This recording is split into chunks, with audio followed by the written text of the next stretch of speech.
Well, I've got a lot of these cans in different colours because my son drinks far too much of this. So I thought, well, why not upcycle it? Now, I've done a video before on how to flatten your cans so that you get a really great flat piece to be able to work from, and I'll link that video at the end of this one, so check it out. It's well worth watching. What I've decided to do today is a 3D little model. So I've cut out my owl now, and I used my Cricut Design Space to find this image and then use the pen setting with a Sharpie to draw these out, and then I just cut them out. What I need to do now is make my patterns and decide which pieces I'm going to keep as I stack them up. So the first one's always going to be a full version of it. The next one is all I'm going to do is cut his feet off, or her feet off. So I can remove the feet, and then that one can go there, like that. This next one, I need to remove the feet because the feet are going to stay in the background. And also I'm going to remove the tummy here. Okay, so there's that one. And this one, I'm going to remove the eyes here and the tummy, and then cut these eyes out as well. So that's the next one. And I should have two left now. And for this one, I'm going to get rid of the tummy and the outside bits here and the eyes, and just leave the beak and the bit here, like these feathery bits here. Okay, so they're cut out. It's going on there like that. And then the last bit that I've got to cut out is the actual beak itself. And that's going to go there.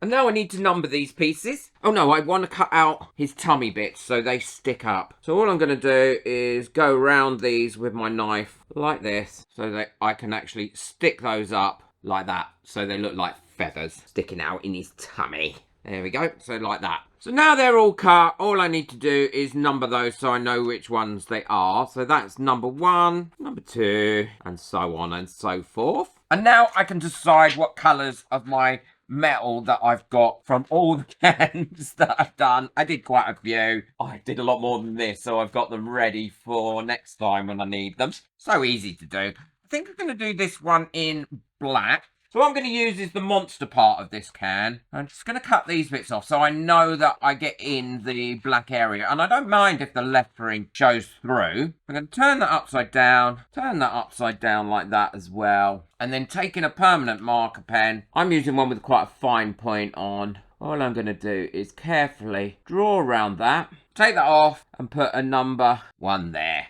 And then I'll carry on doing all the pieces as I go along like that. Making sure I turn it over, tracing round, then I can do the next stage. Now I've got those all done, what I need to do is cut them out. And all I'm going to be using for this is a pair of scissors. Now be careful, these bits can be a little bit sharp. If they are, then put some gloves on. I'm no doubt going to cut myself at some point during it, but there we go.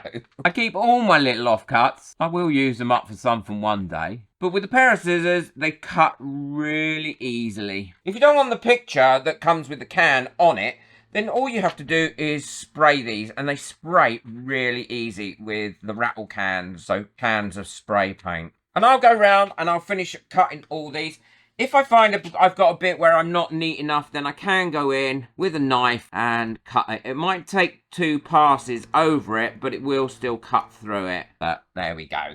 And that's how I will cut these eyes out once they're ready to be done. Well, now I've got all my bits cut out, what I need to do is put them together. And they should all still be numbered as well, so which makes it really easy. So the first piece, obviously, I'm going to just lay down flat like that. Then number 2 is going to go over the top. And all that's got is the feet missing. And I've cut these little bits out as well to stick up like that. And they'll stick up and make it look like it's got some like 3D feathers on the stomach. And that I will put over there like that using these sticky pads. And I'm going to put them on the piece that's going to go onto the next bit rather than put them on the first bit, because that way I can see exactly where I need to put them. I'm trying as well not to have them going too close to the edge, because these are white and they are going to show up quite a lot if you're not careful. I will link these sticky pads in the description below. Also, I'd like to say a massive thank you to everyone that got me a coffee last month. Honestly, it really makes such a difference because this channel just doesn't make any money. I spend far more on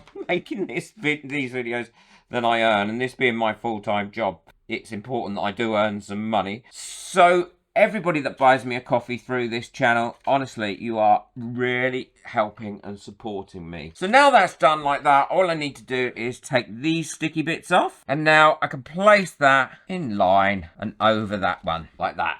And then we've got that type of shape. So we've got 2 layers there. I did cut the eyes out of a different colour, and also the beak as well out of a different colour can, so they would show up. So now I've got those. That's 1 and 2. I need number 3. So that's going to be number 3, and I'll do the same with that going round as well with the sticky pads. And then once I've done those bits and I get to the eyes, I'll show you what I'm going to do, how I'm going to do the eyes. So I need to make sure I'm going to put the eyes in the right place. So what I'm going to do is put the piece on that's going to come after the eyes, and then mark it on here where I want the centre of the eyes to go, like that. And then I can pop these eyes on. Now hopefully, even though I've done the eyes in the 2 different colours, I don't want this to look like an evil owl, because it's not an evil owl at all. Now, I've only pushed them on gently, so I can check that that's going to be okay for that. And it is. So now I can push those down. So there's a little owl. He's all finished now. And I think he is really, really cute. He's come out very, very well. And you can put something on the back here and stick him onto something. Or you can put him into one of these light boxes. And that's what I'm going to do. All I'm going to do is draw a bit of a picture on this. It's just the piece of paper that come out of the light box, and put him on there. And then I'll put it together and I'll show you what it looks like finished. Well, he's all done now, and I think he's come out so well. I love him. I just made that background with a little bit of watercolour. That was all. He looks so good 3D as well. I can't tell you how pleased I am with him. Really easy, really nice upcycle as well. And the word monster still does come across in there, so you know it was made with a monster can. You don't have to put them in light boxes. You can put them in whatever you like, or you could put them on the wall, make several, put them on a branch, a real branch. I put it in a light box because I think it shows it off really well. Check out the video that's coming up next, which is another light box one I made. I don't know why it's not done very well on YouTube, because I really enjoyed the project and my mum absolutely loved it. Boot that like button, hit that subscribe button, but most of all, enjoy your crafting. Take care. Bye.